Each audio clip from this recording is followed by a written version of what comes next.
नमस्कार दोस्तों, आज की कहानी है संघर्ष ही जीवन है। जो मुस्कुरा रहा है उसे दर्द ने पाला होगा, जो चल रहा है उसके पाँव में छाला होगा। बिना संघर्ष के इंसान चमक नहीं सकता, जो जलेगा उसी दिए में उजाला होगा। संघर्ष क्यों बचे संघर्ष से? संघर्ष ही तो जीवन की आत्मा है। जितना कठिन संघर्ष होगा उतनी ही शानदार जीत होगी। एक बार एक किसान भगवान से बहुत ही नाराज हो गया।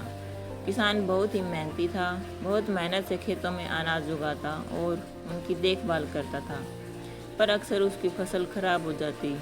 कभी सूखा पड़ जाता, कभी बाढ़ आ जाती, कभी तेज़ धूप, कभी आंधी, कभी कोई न कोई कारण बन ही जाता कि फसल खराब हो जाती। एक दिन वह किसान गुस्से में आसमान की ओर देखकर भगवान से कहा कि हे ईश्वर, आपको लोग सर्वज्ञता मानते हैं कि आप सब जानते हैं।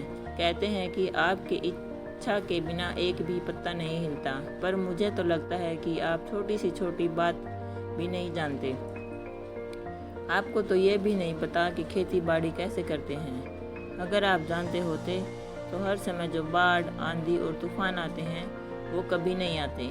आप नहीं जानते कि कितना नुकसान उठाना पड़ता है हम किसानों को। यदि आप मेरे हाथ में यह शक्ति दे दें कि जैसा मैं चाहूँ वैसा मैं मौसम कर दूँ, फिर आप देखना, मैं अन्न के भंडारे लगा दूँगा।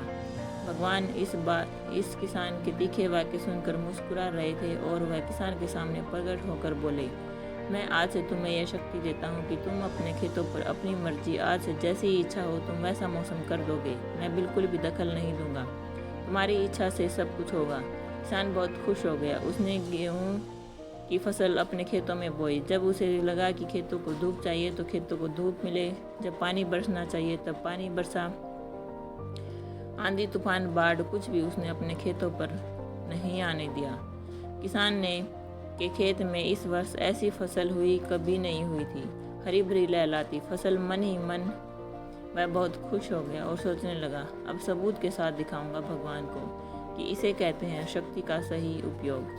मेरी सफलता देखकर उन्हें अपने नियम जरूर बदलने पड़ेंगे। कुछ दिन गुजरे, फसल कटने को तैयार हो गई।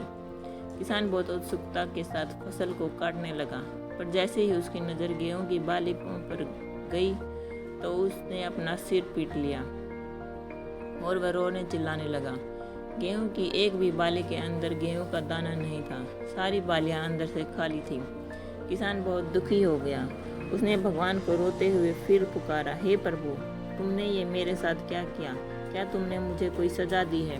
भगवान बोले, उत्तर, ये तो होना ही था। तुमने पौधों को संघर्ष करने का मौका ही कहाँ दिया। ना तो तुमने उन्हें आंधियों से जूझने दिया, ना तेज बारिश से सहने दिया, ना ही धूप में तपने दिया। एक भी चुनौती का सामना तुमने उन्हें नहीं करने दिया। इसलिए सारे पौधे अंदर से खोखले रह गए। जब आंधी, तूफान, तेज बारिश और धूप पड़ती है तभी ये पौधा अपने अस्तित्व को बचाने के लिए संघर्ष करते हैं, और इसी संघर्ष से एक बल पैदा होता है जिसमें शक्ति होती है, ऊर्जा होती है। और यही ऊर्जा पूर्ति तेरे गेहूं के दानों की तरह जो नहीं फूटी, उन्हें कठिन परिस्थितियों से गुजरने ही नहीं दिया। जहाँ उनके अस्तित्व का जन्म होता, सारी बालियाँ इसलिए खाली हैं।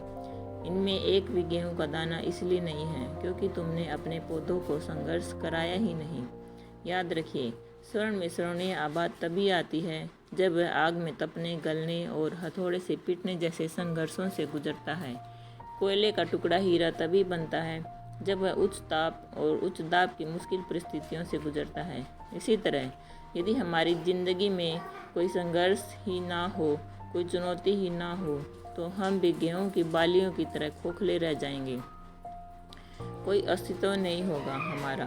विपरीत परिस्थितियाँ, चुनौतियाँ, समस्याएं हमें और अधिक निखारती हैं। यदि जीवन में कठिन परिस्थितियाँ और चुनौतियाँ आएँ तो घबराना मत, बल्कि सामना करना। विश्वास करना कि आप और अधिक निखर जाओगे और अधिक मजबूत बन जाओगे।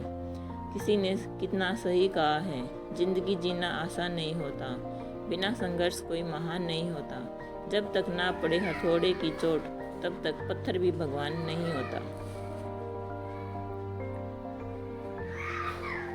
दोस्तों, आशा करती हूँ कि कहानी और वीडियो आपको पसंद आई होगी।